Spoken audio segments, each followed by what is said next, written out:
아버지께 자기의 분깃을 미리 달라고 하여서 먼 나라로 갔던 이 둘째 아들은 그의 수중에 돈이 있는 동안에는 부족한 것이 아무것도 없었을 것입니다. 그의 주변에는 항상 사람들이 몰려들었을 것이고 그들은 둘째 아들의 주머니에서 나오는 그 부스러기들을 얻어먹으며 그를 마치 형님 모시듯이 깎듯이 모셨을 것입니다. 그런데 둘째 아들의 이 주머니가 비어가자 그에게 아부하던 친구들이 하나둘 그의 곁을 떠나갔습니다. 이것이 세상입니다. 결국 이 둘째 아들은 끼니를 걱정해야 할 궁핍한 처지가 되었지만 아무도 그를 걱정해 주거나 도와주는 사람은 없었습니다. 먹고 살기 위해 그는 어쩔 수 없이 어떤 집에 들어가서 돼지를 돌보는 종이 되었습니다. 둘째 아들은 날마다 돼지에게 쥐엄 열매를 먹으며 돌봤지만 그 주인은 둘째 아들에게 돼지 먹이인 쥐엄 열매조차도 마음대로 먹지 못하도록 했습니다. 자기 뜻대로 살아보겠노라고 아버지를 떠나 먼 나라로 갔지만 그곳에서 그는 돼지보다 못한 신세가 되고 말았던 것입니다. 그런 처지가 된 후에야 이 둘째 아들은 아버지를 생각했습니다. 우리도 비슷합니다. 하나님 없이 살아보겠다고 하나님을 믿으니 너무 많은 규제가 있고 너무 많이 절제할 것들이 있다고 하나님을 떠나갔지만 더 힘들고 빈핍한 상황이 되었을 때 그때서야 비로소 하나님을 생각할 때가 있습니다. 아버지 집에도 집안일을 돌보는 종들이 많이 있었습니다. 그런데 아버지 집에 있는 이 종들은 적어도 먹을 것은 풍족하게 먹었습니다. 둘째 아들은 내가 이왕 종살이 하려면 여기서 굶주림을 견디며 종살이 하는 것보다 내 아버지의 집에 들어가서 종살이를 하면 지금보다 훨씬 더 먹을 것은 풍족하게 먹을 수가 있겠다라는 생각을 합니다. 그는 아버지 집에 있을 때 종이 아닌 아들이었습니다. 종과 아들은 신분 차이가 크지 않겠습니까? 그런데 이제는 아버지 집에 종으로라도 가면 얼마나 좋을까 이 생각을 하고 있는 것입니다. 둘째 아들은 아버지 집으로 돌아가겠다는 그 생각을 결심으로 바꾸고 곧바로 자리에서 일어났습니다. 여기까지가 우리가 지난주에 함께 들었던 말씀입니다. 오늘 본문 20절은 이렇게 말씀을 합니다. 이에 일어나서 그는 아버지 집의 종이 되기 위해서 일어나는 결단을 하였습니다. 둘째 아들은 스스로 돌아봤습니다. 쥐엄 열매조차 먹을 수 없는 이 집에서 종살이 하는 것보다 내 아버지 집에서 종살이 하는 것이 더 낫겠다라고 하는 그 생각이 들자 그는 결심을 하고 곧바로 그 결심과 결단을 행동으로 옮기는 모습을 우리는 봅니다. 생각이나 결심한 것을 행동으로 옮길 수 있느냐 없느냐가 여러분 성공과 실패를 좌우합니다. 우리 주변에도 이제는 열심히 살아봐야지 혹은 믿음 생활 제대로 해봐야지 이렇게 해야지 저렇게 해야지 이런 생각을 하는 사람은 많이 있습니다. 생각은 중요합니다. 그러나 생각만으로 우리는 변화되지 않습니다. 생각을 행동으로 옮겨야 하는데 그것이 말처럼 쉬운 것은 아닙니다. 하지만 이 둘째 아들은 일어났습니다. 결단을 행동으로 옮기며 아버지의 집을 향해서 발걸음을 돌렸습니다. 단순히 몸만 아버지 집을 향해 돌린 것이 아닙니다. 그가 결단을 내리기 위해서는 먼저 자신이 즐겼던 모든 것들, 취미든 내 습성이든 고난이든 자기가 지금까지 즐겼던 자기 몸에 배어있던 이 모든 것들을 포기하는 희생을 치러야 합니다. 둘째 아들이 자리에서 일어난 것은 단순히 몸만 아버지 집으로 돌리기 위해서 일어났다고 생각하지 마시기 바랍니다. 아들의 자리를 포기하겠다는 결단이 없이는 그는 일어설 수가 없었습니다. 여러분, 아들의 자리를 포기한다는 것이 이것이 쉬운 일입니까? 얼마 전까지 아버지라고 불렀던 그분을 주인님이라고 부른다는 것이 쉬운 일이겠습니까? 그런데 이 아들은 그 결단까지 하고 자리에서 일어난 것입니다. 오늘날 많은 사람들이 결심하며 그 결심을 행동으로 옮기기도 하지만 멀지 않아 다시 주저앉아버리는 이유가 무엇입니까? 작심삼일이라는 말이 나온 이유가 무엇입니까? 우리는 쉽게 결심합니다. 결단합니다. 그런데 그 결단에는 내 자신의 모든 것을 포기해야 하는 희생이 따른다는 것을 깊이 생각하지 않습니다. 희생하지 못하기 때문에, 내 모든 것을 내려놓지 못하기 때문에, 지금까지 내가 누려왔던 그 모든 것들을 포기하지 못하기 때문에 우리의 결단은 오래가지 못할 때가 많이 있습니다. 탕자는 단호하게 모든 것을 내려놓는 결단을 통해 아버지 앞으로 돌아왔습니다. 둘째 아들은 18절과 20절 사이에서 아마도 여러 가지 망설임이 있었을 것입니다. 아버지가 나를 용서해 주실까? 나를 품꾼의 한 사람으로라도 써달라고 이야기하지만 화가 난 아버지는 너 같은 자는 품꾼 될 자격도 없다고 호통을 치며 나를 쫓아버리면 나는 얼마나 창피할까? 얼마나 자존심이 상할까?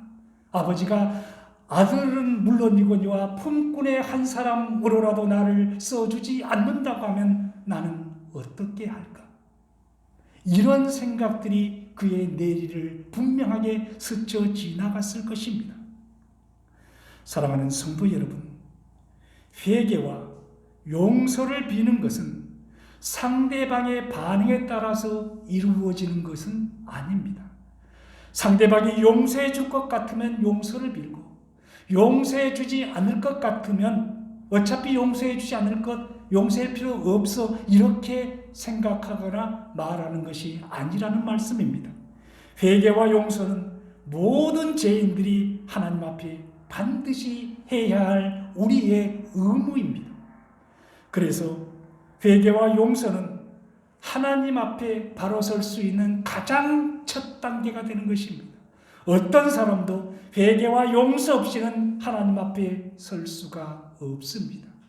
그가 50년 이상 신앙생활을 했다고 해도, 그가 신학 박사라 해도, 그가 목사라 해도, 그가 어떤 사람이라 해도 회개와 용서를 통하지 않고는 하나님 앞에 설 수 없다는 사실을 잊지 마시기 바랍니다.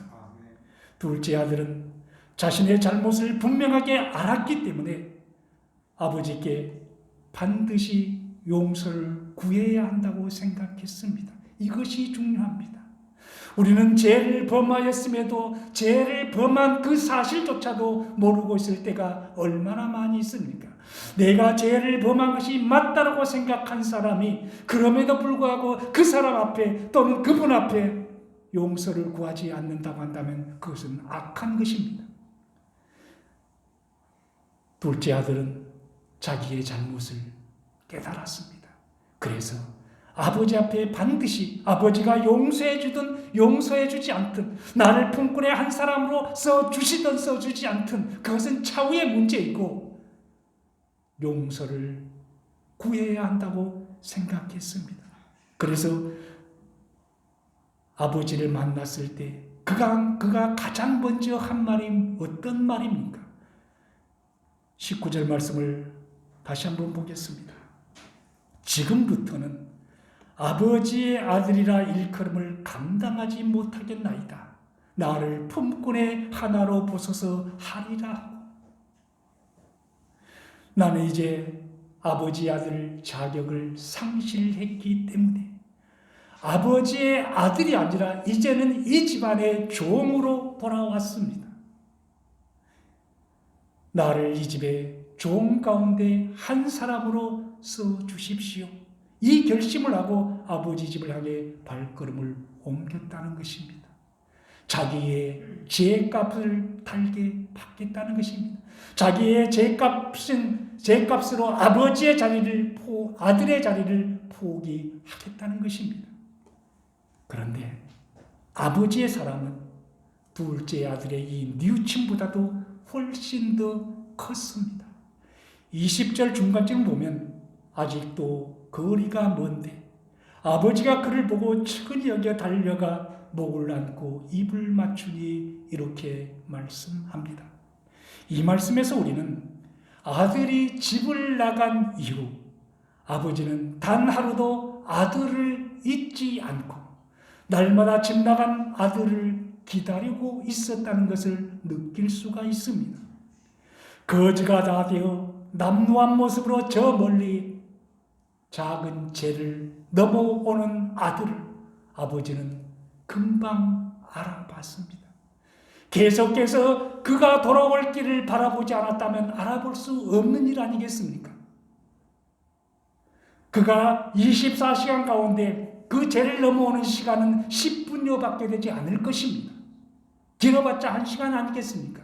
그런데 그를 넘어오자마자 그가 보이자마자 그를 금방 알아봤습니다. 그리고 그가 동네에 들어서기도 전에 아들을 향해 달려가서 그를 끌어안고 입을 맞추며 포옹을 하였습니다. 아들이 죄를 용서빌 틈을 주지 않았습니다. 부모가 어찌 그 태어서 난 자식을 잊을 수가 있겠습니까?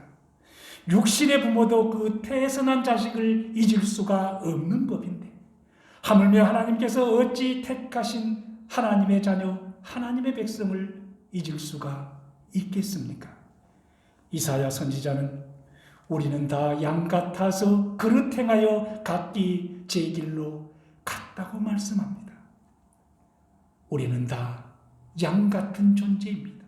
그래서 잘못 행하여서 각자 우리의 갈 길로 내 소견이 옳은 대로 내 뜻대로 우리는 살아왔습니다. 그런데 하나님께서는 우리를 사랑하셔서 우리의 죄를 그의 아들 예수님에게 담당을 시키셨습니다. 둘째 아들이 아버지 이러지 마십시오. 나는 이제 아버지의 아들 자격이 없는 사람입니다. 나를 아버지의 품꾼 가운데 한 사람으로라도 써주신다면 나는 더 이상 바랄 것이 없습니다라고 말했지만 아버지는 아들의 말을 듣지 않았습니다. 곧바로 종에게 명령을 내립니다. 어떤 명령을 내립니까? 22절 말씀을 보겠습니다. 아버지는 종들에게 이르되 제일 좋은 옷을 내어다가 입히고 손에 가락지를 끼우고 발에 신을 신기라. 제일 좋은 옷을 입히라고 합니다. 발에는 남루한 신 다 떨어져 버린 그 신을 벗기고 새 신을 신기라고 합니다. 옷과 신은 아들과 종을 구분하는 증표입니다. 아들이 입는 옷이 있고 종이 입는 옷이 따로 있었다는 말씀입니다. 아들이 신는 신이 있고 종이 신는 신이 따로 있었다는 말씀입니다. 종이 되어도 만족한다며 돌아온 아들에게 아버지는 아들의 신분을 회복시켜 주신 것입니다. 그리고 가락지를 끼워준 것은 너는 지금부터 영원토록 내 아들이라고 하는 약속의 보장입니다. 아니, 너는 처음부터 내 아들이었다는 약속의 보장입니다. 이런 놀라운 약속을 보장받고 잔치상까지 받은 완벽한 용서를 받았지만 아들은 아버지께 자신이 지은 죄를 고백하고 대가를 치르고 싶었습니다. 이것이 진정한 회개입니다. 아버지가 다 용서했습니다. 그렇지만 나는 내 죄를 고백하고 용서를 받고 싶은 것입니다. 그래서 아버지, 내가 하늘과 아버지께 죄를 지었사오니 이렇게 이야기합니다. 하늘과 아버지께 죄를 지었다고 말합니다. 그는 아버지를 떠날 수밖에 없었던 것을 구차하게 변명하지 않습니다. 그때 아버지가 조금만 나를 좀 잘 챙겨줬어도 내가 나서지 않을 텐데, 조금만 나에게 돈을 좀 더 줘도 나는 아버지를 떠나지 않았을 텐데, 이런 구차한 변명하지 않았다는 말씀입니다. 내가 아버지께 돌이킬 수 없는 죄를 지었다고 솔직하게 고백합니다. 여러분, 회개는 변명이 아닙니다. 변명은 우리를 변화시킬 수가 없습니다. 우리는 하나님 앞에서 매주일마다 회개를 하지만 그 기도하는 시간이 끝나자마자 다시 옛날로 돌아가 버립니다.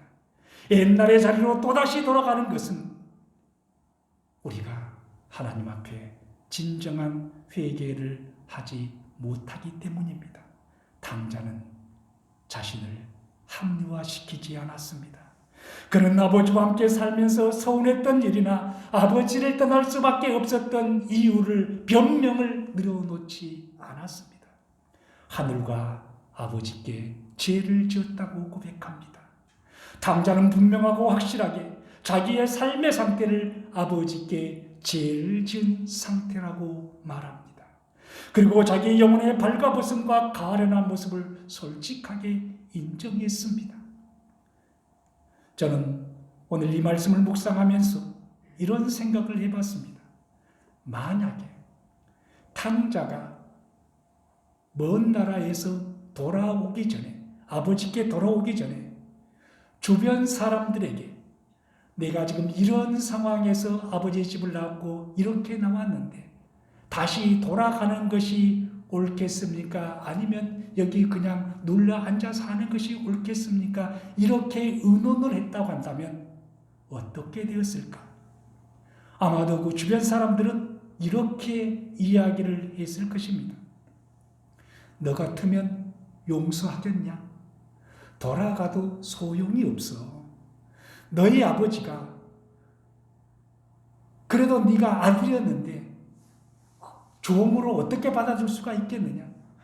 아들로는 또 못 받아주겠지만은 종으로는 받아줄 수 있지만 네가 아들이었는데 한때 어떻게 아버지가 아버지 양심으로 종으로 받아줄 수가 있겠느냐? 이제 와서 돌아간다는 것은 네 체면이 뭐가 되느냐? 너는 자존심도 없냐? 한번 칼을 뺐으면은 호박이라도 찔러야지. 그냥 항복하고 돌아갈 거면 뭐하러 나왔냐? 이런 이야기를 했을 것입니다. 그렇다고 한다면 이 아들이 돌아갈 수가 있었을까? 여러분, 때때로 우리가 인생을 살면서 해야 할 그 결단은 내 혼자만, 아무도 하고도 의논할 수 없는 내 혼자만 결정해야 할 고독한 결단일 때도 있다는 것을 우리는 알아야 합니다. 신앙생활에서는 더더욱 그렇습니다. 주변 믿지 않는 사람들한테 내가 하나님을 믿으려 하는데 어떻게 생각해? 이런 거 물어볼 필요가 없습니다. 대답은 뻔하기 때문에 그렇습니다. 사람들은 이렇게 생각하기도 합니다. 아들이 아버지 앞으로 돌아왔기 때문에 아버지가 용서해 주신 것이지 돌아오지 않았으면 어떻게 용서해 줄 수가 있겠냐? 정말 그럴까요? 아닙니다. 돌아왔기 때문에 용서한 것이 아니라 이미 아버지는 용서해 놓으셨습니다. 이미 용서해 놓으시고 아들이 돌아오기만을 기다렸던 것입니다. 날마다 해가 저물어지면은 그 저 산채 넘어오는 그 길, 그 동네로 들어오는 그 길을 멀리 바라보면서 오늘도 내 아들이 오지 않는구나 하며 한숨 짓는 모습이 아버지의 모습이었을 것입니다. 노심초사하면서 기다렸던 모습이 아버지의 모습이었을 것입니다. 그런 아버지였기 때문에 돌아온 아들에게 네가 무엇을 잘못했는지 알지? 네가 이런 잘못을 했다. 이것이 나를 서운하게 했다. 이것이 너의 실수다. 이런 이야기 전혀 하지 않습니다. 아무런 조건 없이 아들을 받아주셨습니다. 우리는 본문을 통해서 돌아온 아들을 바라보며 기뻐하는 아버지의 모습을 봅니다. 아직도 거리가 먼데 아버지가 그를 보고 돌아오고 있는 중입니다. 그것이 아버지 눈에 보였을 뿐입니다. 집에 돌아왔을 때 온 것이 돌아온 것 아니겠습니까? 그런데 아직 동네도 들어서기 전에 아버지는 그를 알아보고 기뻐합니다. 배고픔에 비틀거리며 남노한 옷차림으로 고개를 푹 숙이고 오고 있는 그 사람이 자기 아들임을 금방 알아봅니다. 집을 나가기 전에 아들의 모습은 분명 아닙니다. 집을 나가기 전 아들은 깨끗한 옷을 입었을 것이고 당당했을 것입니다. 그런데 그 남루해진 아들의 모습을 아버지는 금방 알아봅니다. 스펄전 목사님의 말씀처럼 주님의 자비와 긍휼의 눈은 회개의 눈보다 훨씬 더 빨랐습니다. 사랑하는 성도 여러분, 하나님, 이 아버지의 마음이 하나님의 마음이라고 한다면 우리가 회개하기를 얼마나 원하는 하나님이신지 알 수가 있습니다. 아니, 우리가 죄를 범하면은 우리가 그 죄를 고백하기도 전에 우리의 모든 죄를 용서해 놓고 너는 돌아오기만 하라고 말씀하시는 하나님의 마음. 스펄전 목사님의 말씀처럼 주님의 자비와 긍휼의 눈은 회개의 눈보다 훨씬 더 빨랐습니다. 아버지를 떠나 먼 나라로 갔던 아들이 그곳에서 가슴을 치며 후회하고 있었을 때에 아버지는 더 가슴을 크게 치며 아들을 잡지 못한 것에 대해 후회하고 있었을지도 모릅니다. 이 아버지의 마음이 하나님의 마음이며 이 아버지의 사랑이 하나님의 사랑입니다. 아들을 알아본 아버지는 지체 없이 아들에게로 달려갔습니다. 다시 한번 스펄전 목사님은 이 달려가는 이 상황을 이렇게 묘사합니다. 행여나 아버지가 나를 받아주실까? 이런 두려움과 긴장 속에서 천금 같은 무거운 발걸음을 이 둘째 아들이 한 발 한 발 내딛고 있었을 때에 이 아버지의 발걸음은 아들이 한 발 내디딜 때 10걸음을 달려왔을 것이라고 이야기합니다. 공감이 되는 말씀입니다. 아들은 용서받을 수 있을까? 없을까? 어떻게 될까? 자기의 집이, 아버지의 집이 가까이 올수록 더욱더 긴장이 되고 두려움이 있어서 한 발 한 발 내딛는 것이 얼마나 무겁겠습니까? 그런데 아버지의 발걸음은 아들을 보는 순간 그 아들에게로 힘차게 달려갔습니다. 아버지의 용서는 말뿐인 용서가 아니었습니다. 있는 모습 그대로 탕자를 받아주신 아버지의 조건 없는 사랑을 우리는 이 말씀 속에서 발견할 수가 있어야 합니다.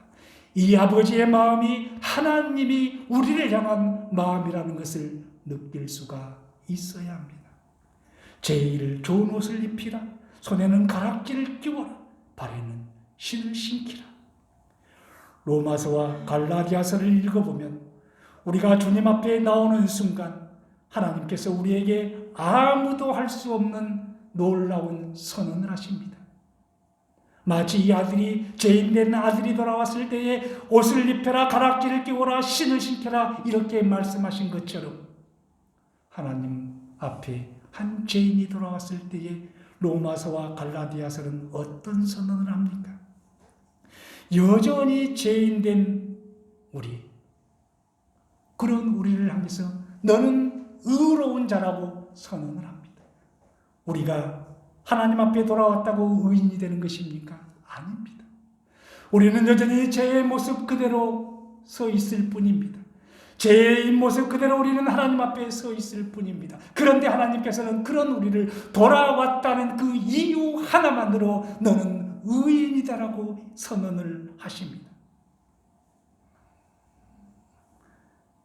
지금도 여전히 죄를 범하며 살아가는 우리를 마치 한 번도 죄를 범한 것이 없는 것처럼 그렇게 인정해 주시는 이 파격적인 하나님의 사랑을 느낄 수 있기를 축복합니다.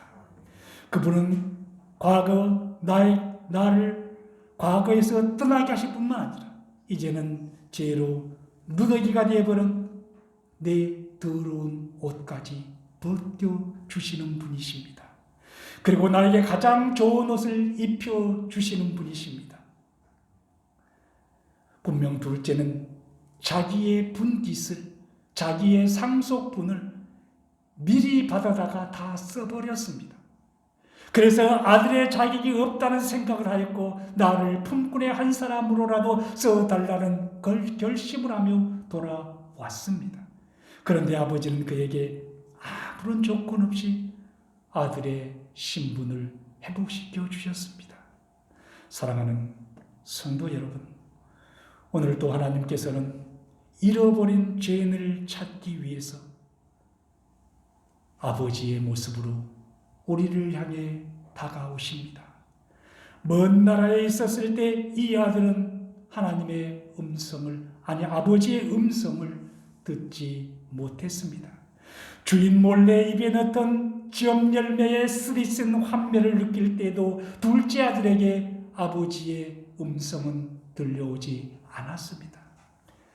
그런 둘째 아들에게 어느 순간 아버지의 음성이 들려왔습니다.